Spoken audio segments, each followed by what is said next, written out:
तनाव क्या है? स्ट्रेस क्या है? स्ट्रेस आपके मस्तिष्क और शरीर का एक रिस्पॉन्स है और वो रिस्पॉन्स किसी स्टिमुलस के द्वारा उत्पन्न होता है। हो सकता है वो आंतरिक स्टिमुलस हो या हो सकता है वो बाहर से कुछ स्टिमुलस है जिसके चलते तनाव उत्पन्न हो रहा हो। आंतरिक स्टिमुलस आपके व्यवहार, एटीट्यूड, आपके कार्य करने का तरीका आदि पर निर्भर करता है। और बाहरी स्टिमुलस जिससे तनाव उत्पन्न होता है वो स्टिमुलस है किसी का अपने परिवार के लोगों का खो जाना,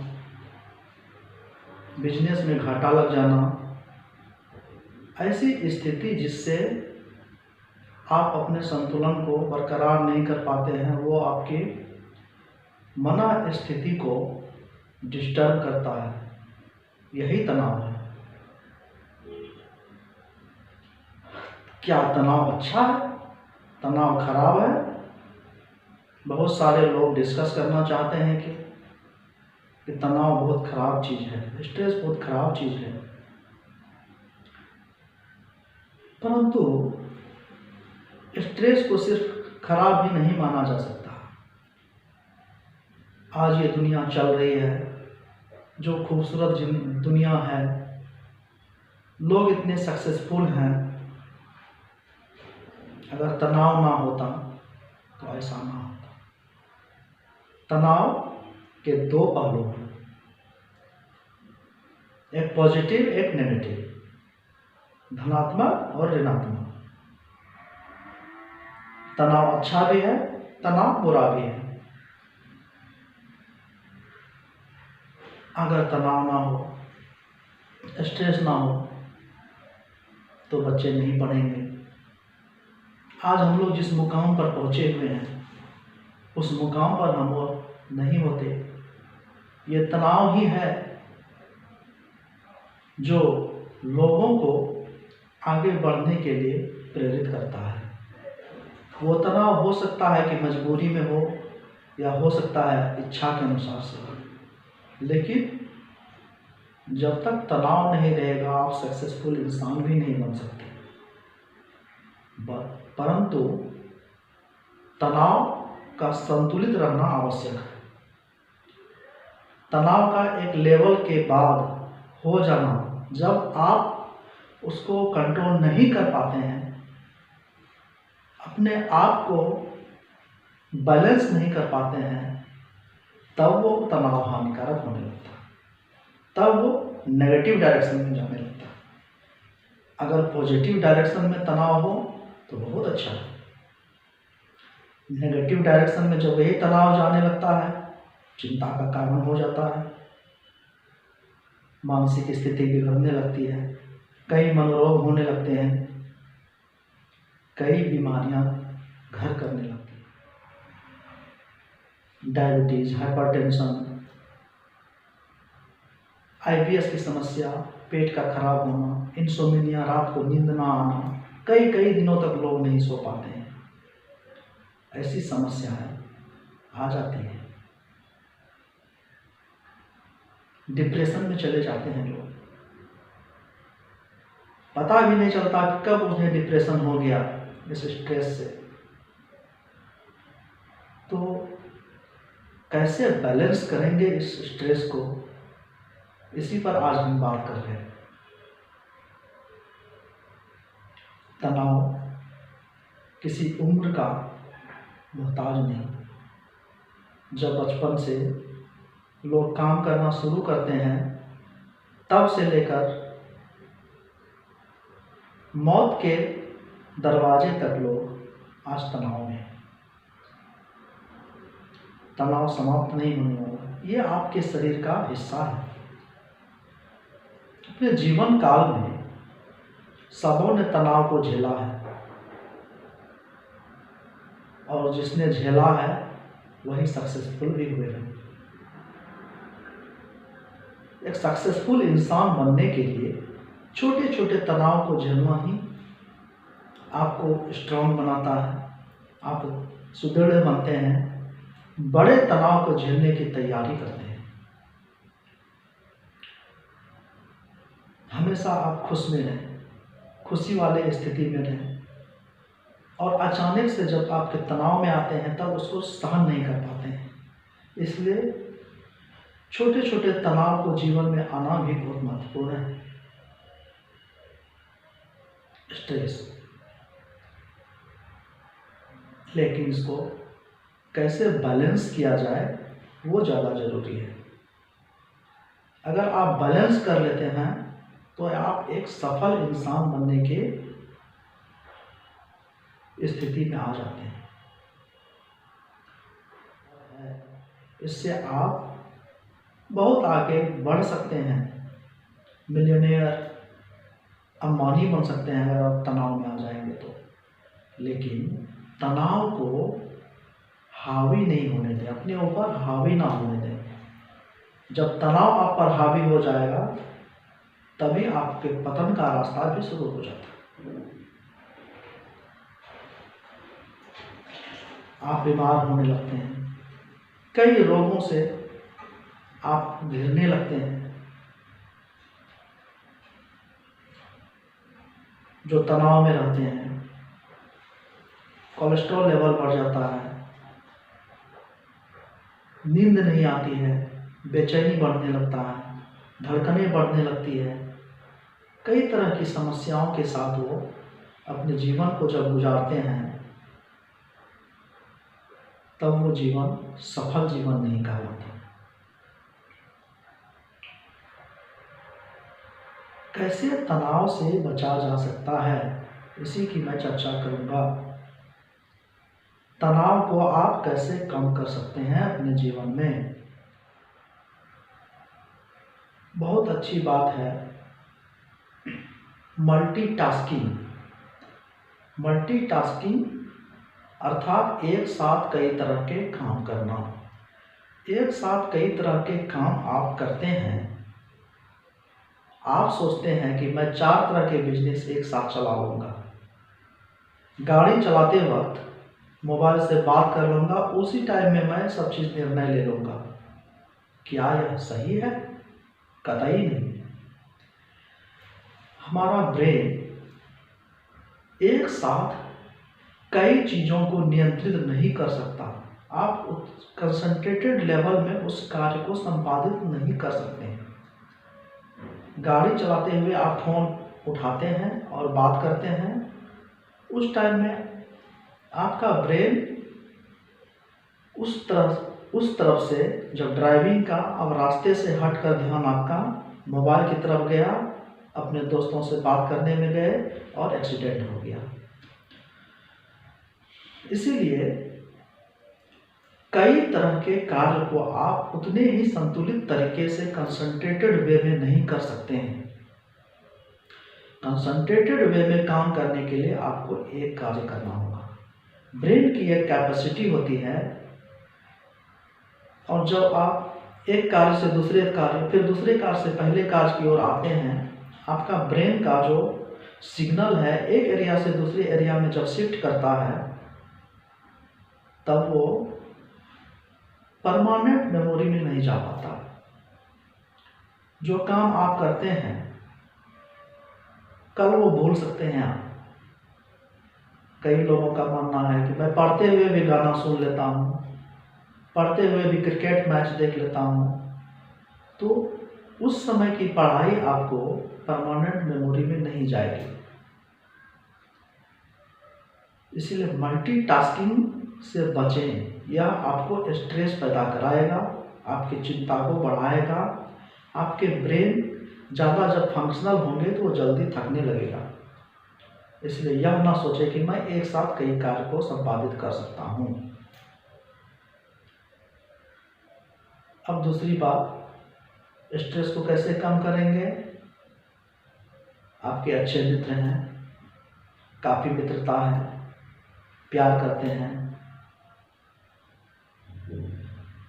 हर बात जो बोलते हैं आप मानते हैं, अच्छी बात है, परंतु सभी बात को मान लेना, कोई गलत बात को भी स्वीकृति दे देना, यह सही नहीं है। आपके मित्र आपसे अपने काम को करने के लिए आपसे अचानक से 10 लाख रुपए मांग लेते हैं। आपसे अच्छी मित्रता है, परंतु आपका बजट अलाउ नहीं कर रहा है, लेकिन आप अच्छे मित्र हैं, इस लिहाज से आप उसे मना नहीं कर पाते हैं। आपने बोल दिया कि मैं सोच के बताऊंगा, 2 दिन 4 दिन 10 दिन आप अंदर ही अंदर घुटन महसूस करते हैं कि मैं क्या जवाब दूं, मेरे पास तो रुपया है ही नहीं। ये आप तनाव में आ जाते हैं। लेकिन कई स्थिति में आपको ना बोलने की आदत भी रखना होगा, तभी आप स्ट्रेस को मैनेज कर पाएंगे। हो सकता है कि यह ना वो स्वीकार कर ले तुरंत और बोलेंगे अच्छा मैं दूसरा व्यवस्था कर लूँगा, तो ये ना उसके लिए फायदेमंद है। आपने 10 दिन उसका बर्बाद होने से बचा लिया और अपनी मित्रता को भी टूटने से बचा लिया। तो कई मामले में ना बोलने की आदत भी आप डालें। सिर्फ हाँ बोलने की प्रत्येक बात में आदत डालना भी ये आपके तनाव का कारण हो सकता है।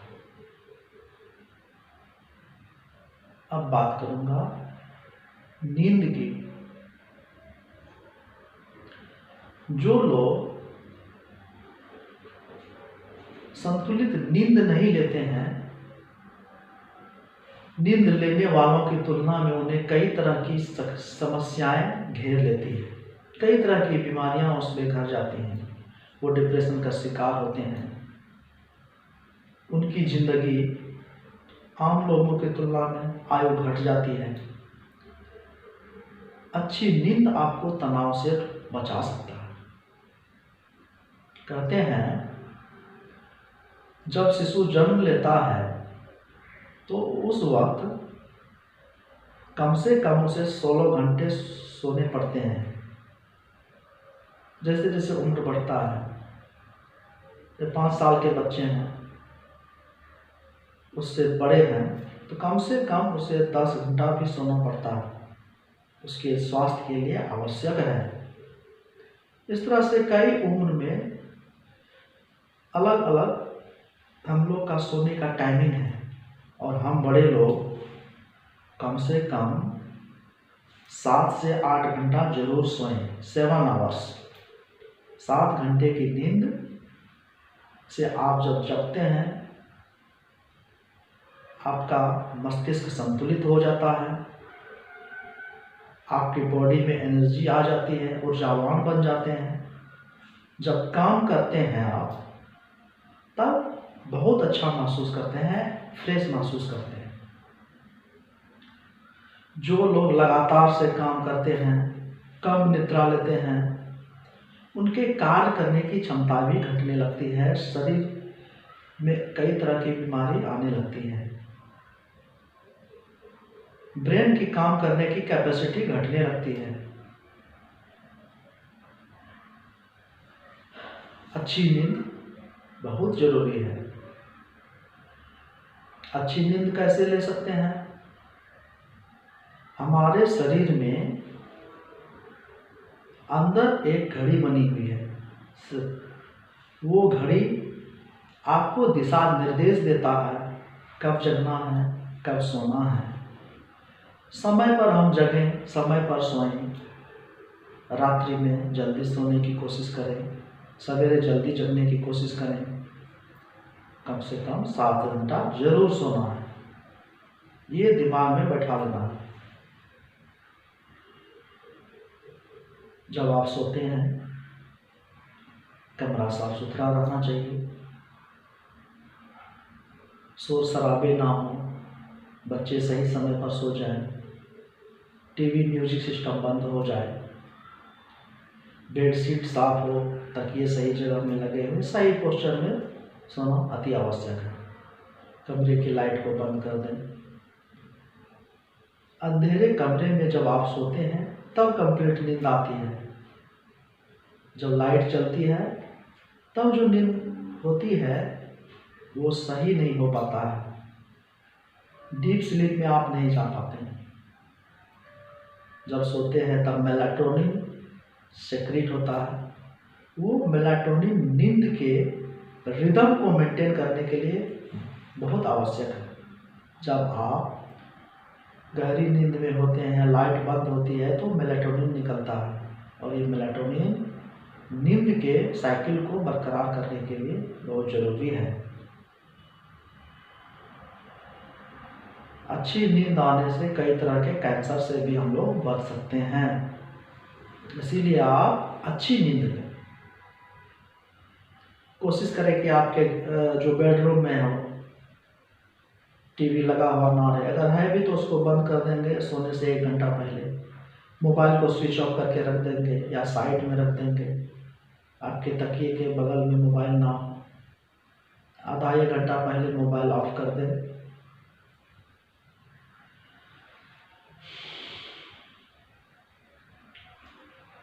तो कहीं ना कहीं जब आप अच्छी नींद लेते हैं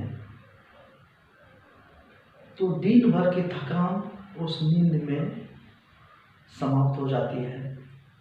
जब हम लोग दिन भर काम करते हैं, आपकी कोशिकाओं में वेयर एंड टियर शुरू होता है। वो कोशिकाओं की मरम्मत की भी ज़रूरत होती है। जब आप सोते हैं तब क्या होती है, उस समय प्रोटीन का रीजनरेशन बहुत अच्छा होता है। सेल्स में जो वेयर एंड टियर होता है उसका रिपेयरिंग होने लगता है। इसीलिए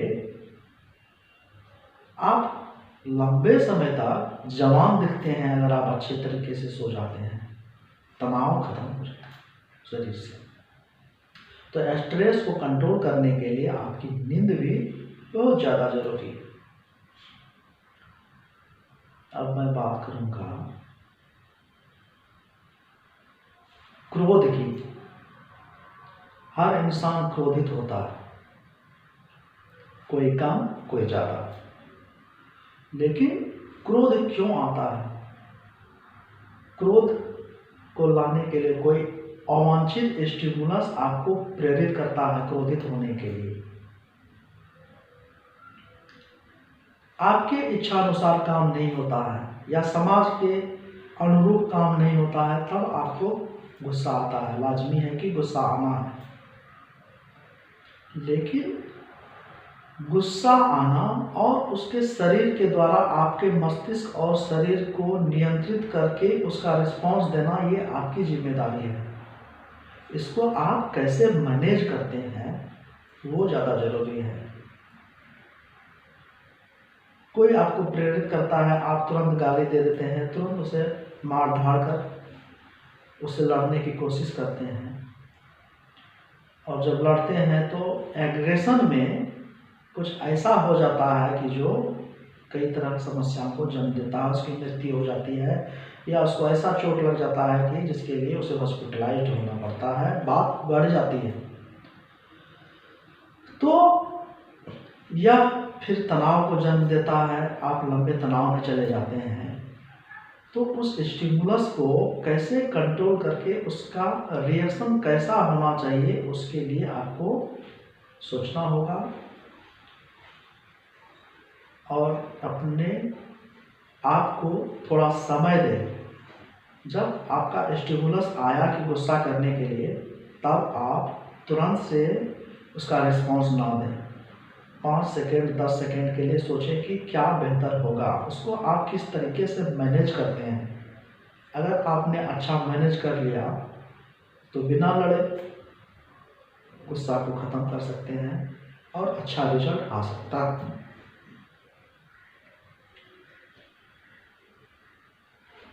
तब आप तनाव से बिल्कुल मुक्त हो जाते हैं। जीवन में आज हम कमा रहे हैं, मेरे पास सब कुछ है, टीवी है, फ्रिज है, ज़मीन है, अनेकों अनेकों चीज़ हैं। समय के साथ सब कुछ बहुत अच्छा चल रहा है, कोई बात नहीं है। जो पैसा आ रहा है उसको हम कैसे मैनेज करते हैं, फाइनेंशियल मैनेजमेंट, वो भी बहुत आवश्यक है। जो लोग उसको मैनेज नहीं कर पाते हैं वही आगे चलकर उसके दुख का कारण बनता है। आप जितना भी कमाते हैं,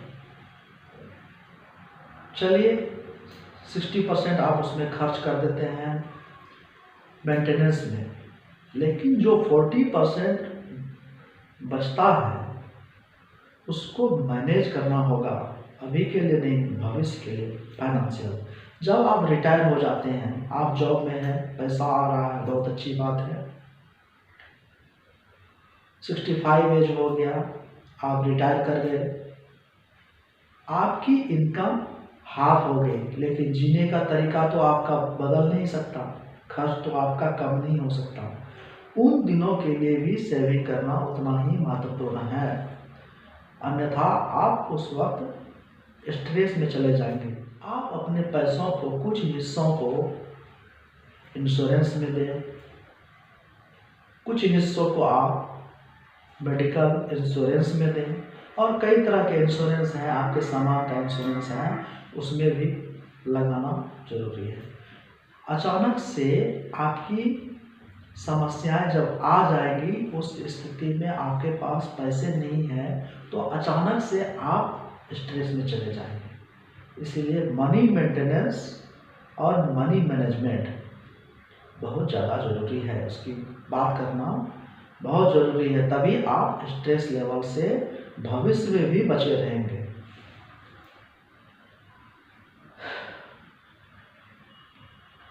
सिर्फ आप नहीं, आपके साथ आपके बच्चे भी स्ट्रेस में होते हैं। आपके बच्चे कैसे हैं उसकी कैपेसिटी को आप भली भांति जानते हैं, वो क्या कर पाएगा क्या नहीं कर पाएगा, उसका एनालिसिस भी करना आपको जरूरी है।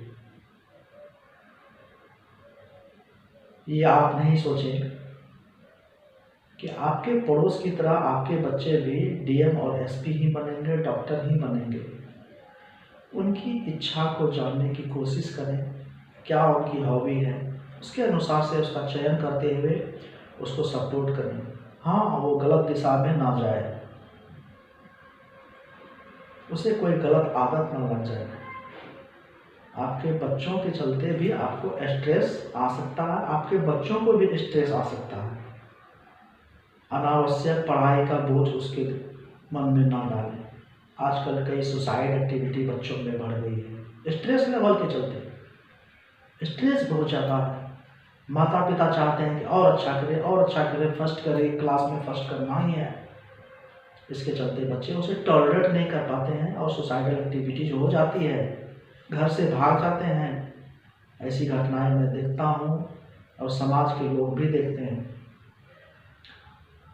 अतः इसको भी कम करने के लिए बैलेंस करना ज़रूरी है, क्या करना है क्या नहीं करना है, उसके लिए अपने आप को समय देना जरूरी है। आप समय देते हैं, सोचते हैं, तब जो रिजल्ट आता है तो वो बेहतर रिजल्ट होता है।